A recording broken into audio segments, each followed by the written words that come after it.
तू ही रे माझा मित्र मालिकेमध्ये ईश्वरी आणि अर्णवला कळालेलं आहे की राकेशची स्मृती गेलेलीच नाहीये, कारण आता या राकेशने पुन्हा एकदा अर्णव आणि ईश्वरीमध्ये भांडण लावलेलं आहे आणि त्याच भांडणावरून खात्रीच झालेली आहे की या राकेशची स्मृती गेलेलीच नाहीये। आता मामा ईश्वरी आणि अर्णवला म्हणत असतात की अर्णव, आता तर तुम्हाला कळलंय का, त्या राकेशची स्मृती गेलेलीच नाहीये, कारण अंजली त्याने भडकवल्याशिवाय एवढी चिडणारच नाही।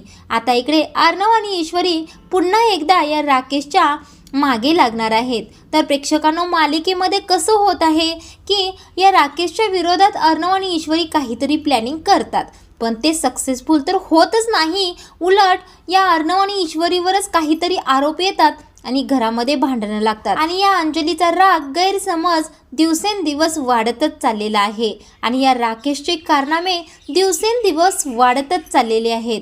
आता हा राकेश आणखीन किती बायकांच्या बरोबर मजा करत आहे हेच आपल्याला दिवसेंदिवस पाहायला मिळत आहे, पण अंजलीला मात्र याची थोडीसुद्धा भनक नाही आहे की राकेश हा इतका फ्रॉड आहे की तो तिला फसवत आहे। अगदी तिचे दागिने सुद्धा घेऊन जाऊन बाहेरच्या बायकांना तो देत आहे, हे अंजलीला माहीतच नाही। तर अंजली मात्र या राकेशची बाजू घेऊनच अर्णव ईश्वरीशी सतत भांडत असते। अर्णव सतत तिला समजावण्याचा प्रयत्न करत असतो की राकेश एक नंबरचा फ्रॉड माणूस आहे, ताई तुला तो फसवत आहे, पण अंजलीला काही केल्याने ते पटतच नसतं। तर प्रेक्षकांनो, तसंच काहीतरी आजच्या भागामध्ये घडलं आहे। हा राकेश आता ईश्वरी त्याच्या रूममध्ये गेली होती आणि त्याची परीक्षा पाहत होती हे सगळं अंजलीला सांगितलेलं आहे। आता अंजलीला याचा राग येतो की ईश्वरी पुन्हा एकदा यांच्यावर डाऊट घेत आहे किंवा घाण आरोप करत आहे, म्हणूनच अंजली खूप चिडते, हॉलमध्ये जाते आणि सगळ्यांना जोराने हाका मारायला सुरू करते। त्यावेळेला सगळेच धावत येतात। आजी म्हणतात, अगं अंजली, एवढी का ओरडत आहेस बरं तू? आत्ता जर तुझा मूड चांगला होता तेवढ्यातच आता एवढी चिडली आहेस। आता अंजली आजींना म्हणत असते, अगं आजी, तू ऐकशील तर तू सुद्धा चिडशील, असा कारनामा या ईश्वरीने मी घरात नसताना केला आहे। त्यावेळेला आता अर्णव म्हणत असतो, अगं ताई, काय झालंय नेमकं, सांगशील का?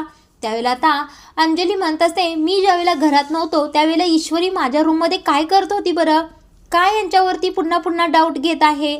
त्यावेळेला आता अर्णव म्हणतो, ताई तुला काही माहीत नाही, माहीत असल्याशिवाय तू बोलू नकोस, आणि मिस इंदोरने या घरासाठी जे काही केलं आहे त्याची तुम्हाला जरासुद्धा जाणीव नाही आहे। तुम्ही तिची कदरच करत नाही, सतत उठता आणि तिच्यावरच राग काढता, तिच्यावरच आरोप करता। त्यावेळेला आता अंजली म्हणत असते, का रे, तुझ्या बायकोवर आरोप केले तर तुला एवढा राग आला आणि माझ्या नवऱ्यावर आरोप करतोस त्यावेळेला मी काही शांत बसायचं का? त्यावेळेला आता मामा म्हणत असतात, अगं अंजली, असं काय करतेस? ईश्वरीला असं काही वागायचं असतं तर तिने एवढी कर्णिकाची काळजी घेतली असती का? त्यावेळेला आता मामी मध्येच बोलतात आणि आगीमध्ये तेल ओतण्याचं काम करतात। आता मामी म्हणत असतात, काही काळजी वगैरे घेतलेली नाही आहे यांनी तर काय हाल केलेत कर्णिकाचे मी लगेच तुम्हाला दाखवते। त्यावेळेला अर्णव म्हणतो, मामी तू काय दाखवणार आहेस? आम्ही तर कर्णिकाची एवढी काळजी घेतली आहे की एकही काम हातामध्ये घेतलेलं नाही आहे, सगळं काम बाजूला ठेवून आम्ही दोघांनी कर्णिकाची काळजी घेतली आहे। जो कर्णिकाचा स्क्रोलर असतो तो मोडलेला असतो जिन्यावरून खाली पडून, आता त्याचंच चाक आणि मोडलेला स्क्रोलर घेऊन मामी अंजलीसमोर येतात आणि तिला दाखवतात, बघ अंजली, हे चाक कसं मोडलं बरं? यांनी एवढी काळजी घेतली आहे तर हे कसं मोडलं? आता ते पाहून अंजली खूपच हायपर होते आणि म्हणत असते, माझ्या कर्णिकाला काय झालं आहे? माझी कर्णिका पडली का? चला तिला पटकन आपण हॉस्पिटलमध्ये घेऊन जाऊया। त्यावेळेला अर्णव म्हणतो, अगं ताई, थोडी शांत हो, तिला काहीसुद्धा झालेलं नाही आहे। आता अंजली म्हणते, अरे हे मोडलं कसं मग? त्यावेळेला आता अर्णव म्हणतो, बघ, हे मोकळंच खाली जिन्यावरून गडगडत आलं आणि मोडलं, पण मिस इंदोरला वाटलं की त्यामध्ये कणू आहे म्हणून ती धावत आली आणि तो स्क्रोलर धरला आणि ती धरताना तिच्या हाताला लागला आहे, याचं सुद्धा तुला भान नाही का? त्यावेळेला आता अंजली थोडीशी शांत होते।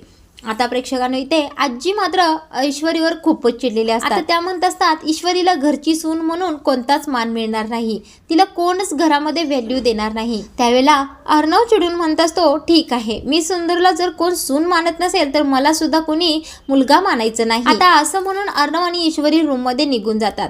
आता अंजली इकडे चिडलेली असते, इकडे अर्णव चिडलेला असतो। आता मात्र मामा अर्णव आणि ईश्वरीकडे येतात आणि म्हणत असतात, तुम्ही दोघांनी काही निरीक्षण केलं का? त्यावेळेला अर्णव म्हणतो, मामा काय काय निरीक्षण करायचं आहे? त्यावेळेला मामा म्हणत असतात, या राकेशने पुन्हा एकदा अंजलीचे कान भरलेले आहेत, म्हणूनच अंजली भांडण काढत आहे. म्हणजे या राकेशची स्मृती गेलेली नाही आहे, तो पुन्हा एकदा असंच काहीतरी नाटक करत आहे. आता मात्र अर्णव आणि ईश्वरीचे चांगलेच डोळे उघडलेले आहेत. पण मामा या दोघांना सांगत असतात, तुम्ही काही दिवस थोडेसे शांत बसा, कारण अंजली आता खूपच चिडलेली आहे. त्यावेळेला आता ईश्वरी आणि अर्णव म्हणत असतात, या राकेशला आम्ही सोडणारच नाही. याचे सगळे कारनामे मी ताईसमोर आणूनच गप्प बसणार आहे. तर प्रेक्षकांनो, येणाऱ्या भागांमध्ये आपल्याला या राकेशचे सत्य अंजलीसमोर येताना पाहायला मिळणार आहे. तर प्रेक्षकांनो, पुढील भाग पाहणं खूपच रंजक ठरणार आहे, त्यामुळे आपल्या चॅनलला सबस्क्राईब करून ठेवा.